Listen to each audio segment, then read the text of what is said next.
거대한 참나무도 한때는 자신의 자리를 지킨 작은 도토리였다. 안녕하세요. 책강권의 여유로움입니다. 진짜 나를 깨우는 마법. 웨인 다이어의 인스피레이션. 오늘 저는 아주 멋진 비밀 하나를 공개하려고 해요. 혹시 만화에 나오는 슈퍼히어로들이 왜 강한지 아시나요? 그건 그들만의 특별한 힘이 있기 때문이죠. 사실 우리에게도 다 그런 힘이 있다는 거 다 아시죠? 그 힘의 이름은 바로 인스피레이션. 우리말로 영감이라고 하죠. 영어로 in spirit, 즉 영혼 안에 있다 하는 뜻에서 왔대요. 이 책은 우리가 단순히 몸만 가진 존재가 아니라 아주 커다란 마음의 힘, 영혼과 연결된 존재라는 걸 알려주는 책이에요. 핵심 내용을 4가지 모형으로 정리해 보았어요. 첫 번째, 인스피레이션이 대체 뭐냐? 그건 우리가 서로 연결되어 있다 하는 말이래요. 이를테면 커다란 바닷물 한 방울을 떠서 돋보기로 들여다본다고 상상해 보세요. 그 작은 한 방울 안에는 바다 전체의 성질이 그대로 들어있겠죠. 물 한 방울이 커다란 바다와 똑같은 성질을 가진 것처럼 우리 마음속에도 세상을 만든 커다란 힘, 신 또는 근원의 조각이 들어있다는 말이죠. 그래서 우리 마음속에도 세상을 만든 그 거대한 사랑과 지혜가 똑같이 들어있다고 하니까요. 따라서 우리는 전체의 한 조각들로서 서로 연결되어 있다는 얘기예요. 우리가 그런 경험을 할 수 있죠. 친구의 전화를 받자마자 나도 너한테 전화하려 했었는데 어떻게 이렇게 딱 들어맞았지? 그러면서 우리는 야, 텔레파시가 통했구나 하고 웃죠. 두 번째는 가짜인 나와 진짜인 나의 모습 구분하기예요. 우리 마음속에는 2명의 목소리가 살고 있대요. 하나는 가짜 나의 모습인 에고이고 또 하나는 진짜 나의 모습인 영혼이에요. 에고는 일테면 내가 1등 해야 해. 쟤보다 더 많이 가질 거야. 라고 하는 욕심쟁이, 질투쟁이로 뭔가 불안하고 항상 부족함을 호소하는 목소리이고 진짜 나인 영혼은 우리는 모두 하나야. 나누면 행복해. 이렇게 사랑 가득한 평화로움을 추구하며 항상 기쁘고 편안함을 느끼는 목소리예요.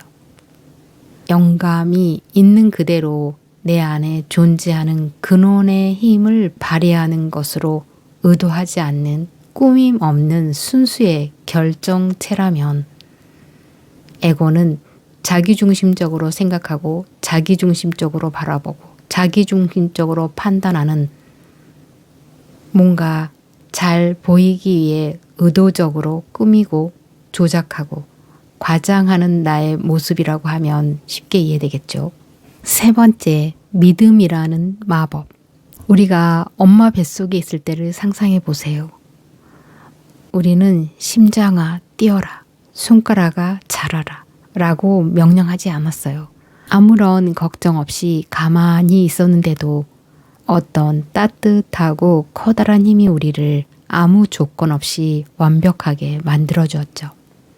마찬가지로 이 세상을 살아갈 때도 우리가 태어나기 전부터 있었던 완벽한 돌봄의 힘이 지금도 우리 곁에 있다는 뜻이에요.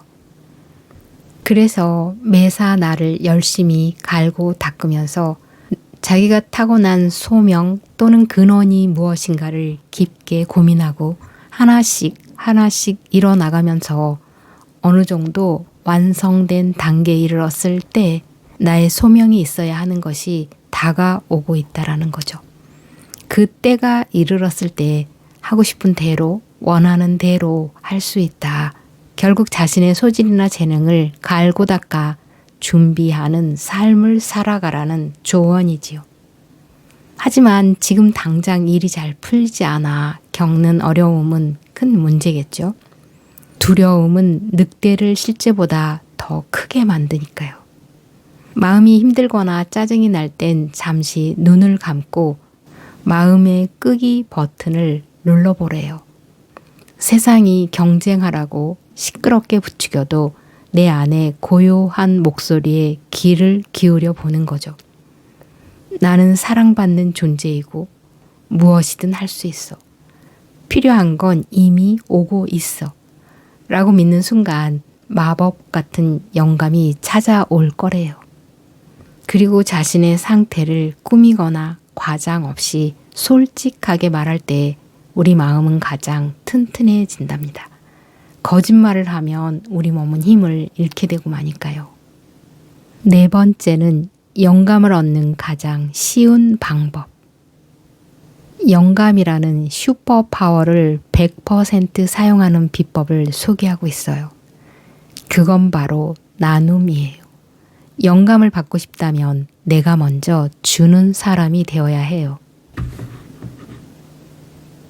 나누면 커져요. 나눔이 영감을 얻는 방법이라니 너무 간단하고 쉽죠. 내가 뭘 가질 수 있을까 하는 대신 내가 어떻게 도와줄 수 있을까 라고 물어보세요. 그러면 신기하게도 우리 마음은 기쁨으로 꽉 차오른답니다. 이게 바로 영감의 마법이에요. 돈만 나누는 게 아니에요. 만나는 이웃에게 웃어주기, 따뜻한 말 한마디 건네기도 좋은 에너지를 나누는 진짜 나눔이에요. 영상 밑에 좋아요 또는 댓글을 남기는 것도, 그리고 콘텐츠를 공유하는 것도 포함되겠죠. 저는 이 책의 깊은 바다색 표지가 제 안에 영감을 자극해서 고른 책인데요. 깊은 바다색에서 떠오른 나비 한 마리가 뭔가 잠자고 있는 영감을 흔들어 깨우라는 강력한 메시지가 전해지지 않으시나요? 시간 나실 때 직접 읽어보시길 추천해 드립니다. 살아있는 모든 것에는 그 근원이 담겨 있는데 우리는 그 근원을 신 또는 영감이라고 부르고 있어요. 그런데 그 신 또는 영감이 우리한테 다가올 때는 메타포처럼 변장한 채로 다가온다고 해요. 그래서 잘 알아차리지 못하는 수가 있긴 있어도 오긴 온다고 해요. 영감 있게 사는 삶을 이해하는 데 관련한 에피소드 2편을 소개할게요. 아주 오래전에 매일 이렇게 기도하던 남자가 있었다. 신이시여, 저는 정말로 당신이 직접 오셔서 저와 함께 맛있는 점심을 먹었으면 좋겠습니다. 그가 끊임없이 애원하자 어느 날 신이 나타나 말했다. 좋다, 내가 가겠다. 신이시여, 너무 기쁩니다. 언제 오실 수 있나요? 준비할 시간을 좀 주셔야 합니다. 좋다, 그럼 금요일에 가마. 신이 떠나기 전 남자가 물었다. 친구들을 초대해도 될까요? 당연하지, 신이 말했다. 그러고 나서 신은 사라졌다. 남자는 친구들을 초대하고 진수성찬을 준비하기 시작했다. 금요일 정오가 되자 거대한 식탁이 차려졌다. 친구들 모두가 참석했고 큰 하왕과 신의 발을 씻길 물도 준비되었다. 남자는 신이 시간을 잘 지킨다는 것을 알고 있었다. 하지만 시계가 정각 12시를 가리켜도 신은 오지 않았다. 그가 말했다. 무슨 일이지? 그래도 신은 나를 실망시키지 않을 거야. 신이 늦을 리 없어. 인간은 늦을 수 있어도 신은 아니야. 그는 조금 당황했지만 예의상 30분을 더 기다렸다. 하지만 여전히 신은 오지 않았다. 그러자 손님들이 말했다. 바보야, 네가 신이 온다고 했지만 사실 우리는 믿지 않았어. 도대체 신이 왜 너와 식사를 하러 오겠어? 자, 돌아가자. 남자는 아니야, 기다려봐 라고 말하고는 식당으로 향했다. 그리고 당황스럽게도 식탁 위에서 커다란 검은 개 한 마리가 음식을 먹어 치우고 있는 것을 보았다.